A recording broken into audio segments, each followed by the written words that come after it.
Të nderuar shikues, përshëndetje, do jemi së bashku në edicionin informativ këtu në ekranin e kanalit 7, ku ndër të tjera do të ndiqni. Kryeministri Rama mbledh deputetët e qarkut të Vlorës dhe drejtuesit e pushtetit vendor kërkon mbylljen e investimeve para nisjes së sezonit turistik. Policia e Tiranës arreston 7 persona për tritori në një automjet në pranga porosit si autori dhe bashkëpunëtorët, shkak dyshohet borxhi i pashlyer.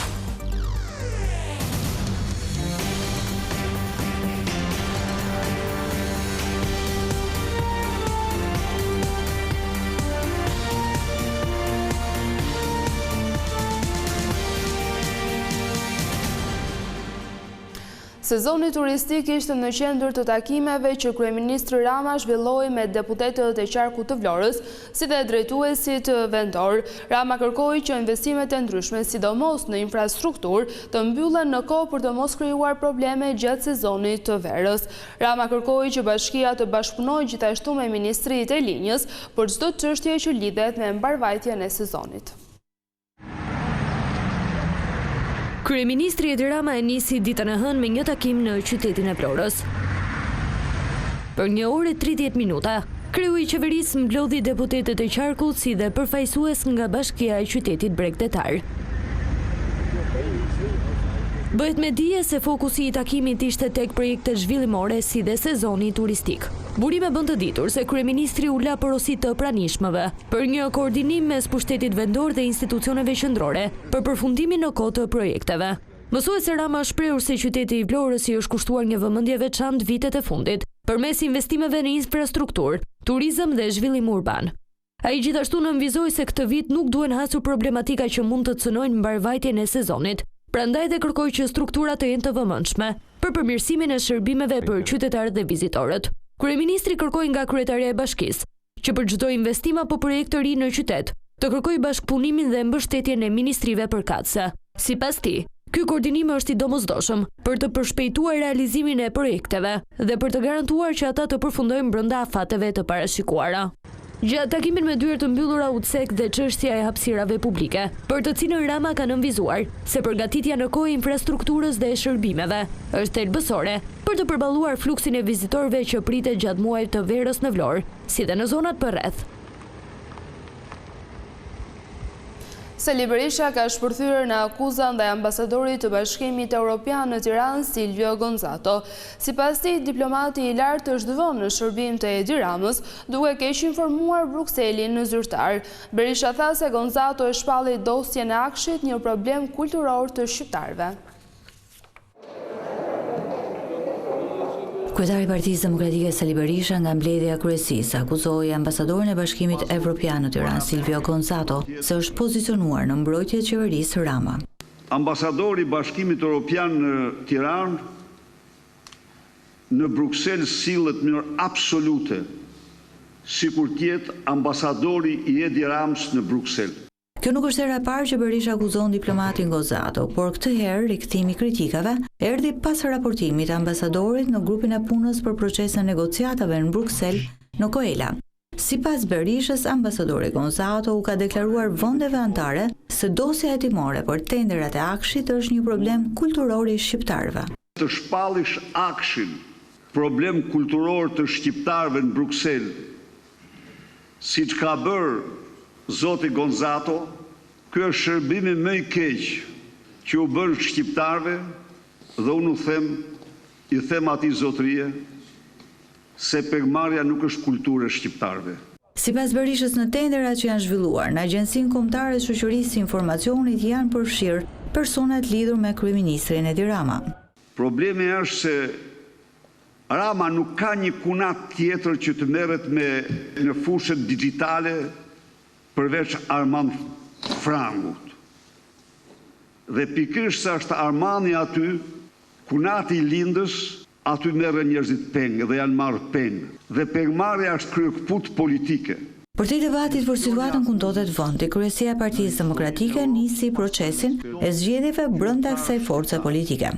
Zgjedhjet për kryetarin e PD-s do të zhvillohen në datën 23 maj. E meqense Sali Berisha ka konfirmuar se do të rikandidojë, nuk pritet ndonjë risi e kjo datë do të shërbejë për të konfirmuar liderin e opozitës Sali Berishën në krye të Partisë Demokratike në 4 vitet e ardhshme. Mbar shqiptarët shohin. Avokatët e kryebashkiakut Velia i janë drejtuar gjykatës kushtetuese për të rrëzuar masën e sigurisë arrest me burg. Sipas tyre, paraburgimi nuk mund të zgjatet pa afat pa rrethana të reja që ta justifikojnë atë.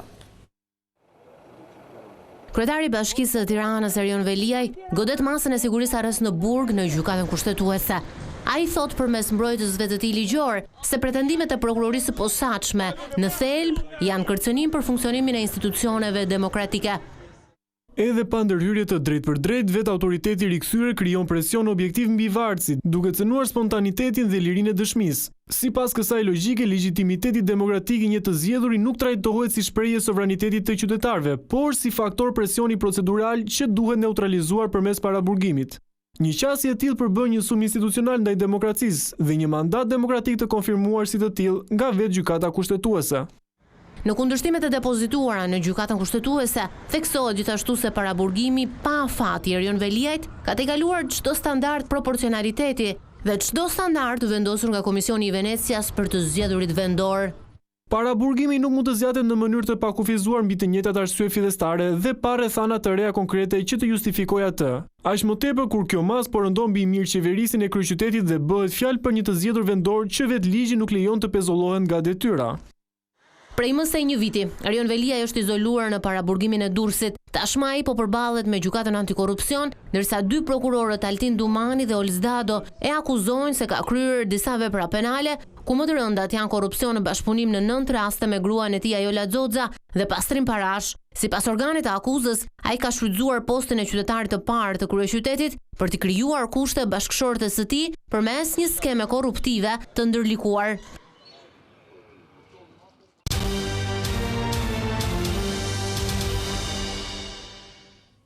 7 persona kanë përfunduar në prangat e uniformave blu të kryeqytetit për eksplozivin në një makinë. Sipas burimeve policore janë arrestuar porositë si autori si dhe bashkëpunëtorët e tyre. Gjëra dyshohet se lidhet me një borxh të pashlyer dhe pazaret e drogës në Spanjë. Policia e Tiranës ka arrestuar 7 persona si autor të dyshuar të vendosjes së tritolit në automjetin e Oltion Klosit. Ngjarje ndodhur në datën 10 mars në rrugën Vasil Ndoçka në Tiranë. Në pranga ka përfunduar Jurgen Gjonaj, personi që shikoni në foto, i cili sipas policisë është pikërisht autori që ka vendosur lëndën plasëse në automjetin e parkuar në rrugë. Gjonaj është filmuar nga kamerat e sigurisë, ku është fiksuar me biçikletë, teksa i afrohet mjetit të Oltion Klosit dhe pasi vendos eksplozivin largohet po me biçikletë.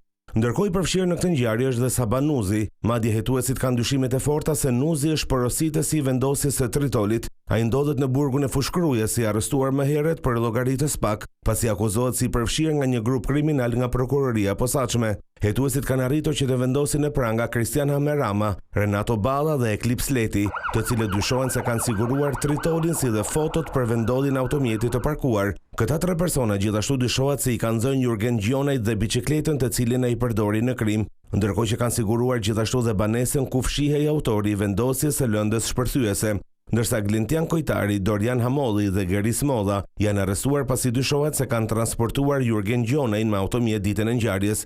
Burime nga grupi hetimor bëjnë me dije se Saba Nuzi kishte konflikte prej disa kohësh me Oltion Klosin për shkak të një borxhi prej 15.000 eurosh. Borxhi rezulton të jetë marrë në Spanjë, ku sipas policisë dyshohet se parat vinin nga trafiku i drogës. Klosi pretendonte se e kishte shlyer borxhin, por Nuzi nga ana tjetër pretendonte se i dëmtuari i detyrohej dhe 15.000 euro. Pasi Klosi ka refuzuar për të paguar shumën, Saba Nuzi ka urdhëruar grupin e të arrestuarve që t'i vendosin Oltion Klosit tritol në makinë si paralajmërim për jetën e tij nëse nuk pranonte të paguante shumën e eurove. Të tjera detaje kanë dalë në dritë nga ngjarja e ndodhur të dielën në Lezhë, ku janë vendosur një sasi tritoli automjeti të një efektivi policie. Dyshohet se ishin 2 autorë të maskuar, ata që vendosën lëndën plasëse, ndërkohë policia ka shoqëruar disa persona të cilët janë marrë në pyetje, por pa rënë në gjurmët e ndonjë të dyshuari. Nga ana tjetër, punonjësi i policisë Gent Gjetja ka mohuar të ketë probleme apo konflikte, çka rrit dyshimet se tritoli është vendosur për shkak të detyrës. Nga shpërthimi pati dëme të shumta materiale në automjet, por fatmirësisht nuk u lëndua askush.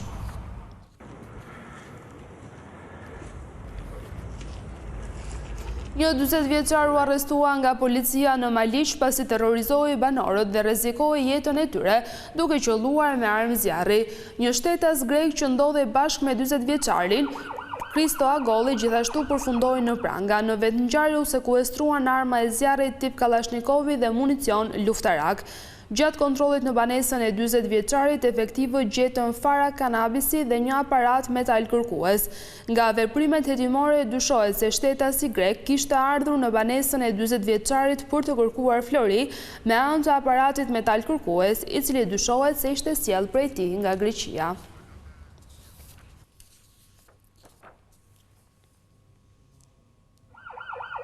Rivlerësimi i pronave në të gjitha bashkitë e vendit duke përjashtuar Tiranën do të bëhet me çmimet e vjetra të referencës. Rruga më e mirë që qytetarët t'i japin vlerën e duhur pasurisë së tyre është ajo nëpërmjet një eksperti privat të licencuar. Tirana është e vetmja bashki për të cilën në vitin 2023 u rishikuan çmimet e referencave për pasuritë e patundshme. 60 bashkitë e tjera të vendit kanë ngecur në referencat e vitit 2016, edhe pse pritej që situata të ndryshonte në fillim të këtij viti. Fushata e rivlerësimit u mbajt pothuajse 2 vite peng nga qeveria, me argumentin se ky proces do të shoqërohej edhe me rishikimin e çmimeve të referencave për bashkitë e tjera. Do të bëhet paralelisht me çmimet e reja të referencës që po vlerësohen në gjithë territorin e Shqipërisë, në mënyrë që nga procesi i rivlerësimit të përfitojnë të gjithë qytetarët shqiptar. Fakt është që pavarësisht pritjes, sot rivlerësimi në 60 bashki po bëhet pa pasur në fuqi referencat e reja për pasuritë e patundshme. Ministria e Financave thotë se procesi ligjor është ende në vijim dhe nuk ka një afat se kur ato mund të jenë gati. Ka një disbalancë midis çmimit real të tregut dhe çmimit të referencës që ka ngelur. Po i referohemi Pogradecit, kompleksit e reja që po ndërtohen, me çmimin 1200 euro për metër katror, ndërkohë që çmimi referencës i 2016 është 600 euro. Nuk kam ndonjë indicie të mëdha për të bërë rivlerësimin, sepse mund ta afrojmë me raport vlerësimi që bëhet me vlerat e tregut, por nga ana tjetër nuk ka një bazë të çmimit të referencës. Një situatë e tillë lë vend për abuzime. Ajo çfarë ndodh është për ata të cilët nuk e bëjnë këtë raport vlerësimi dhe i shesin pronat e tyre pastaj duke i parafruar me çmimin e tregut, por duke i deklaruar me çmimin e referencës që ka ngelur. Dhe këtu pastaj lë hapësira për të pasur një evazion fiskal. Në këto kushte, qytetarët në rrethe që kërkojnë të rivlerësojnë pronën e tyre, rrugën me më shumë leverdi kanë atë me një ekspert të licencuar që i jep vlerën e tregut pasurisë. Ndryshe nga Tirana, ku qytetarët mund të zgjedhin mes rivlerësuesit të licencuar dhe çmimeve të referencës të vitit 2023 për pronën e tyre. Të nderuar shikues, ishte gjithçka e përgatitur edhe për këtë edicion informativ. Bashkëndajemi këtu, natën e mirë.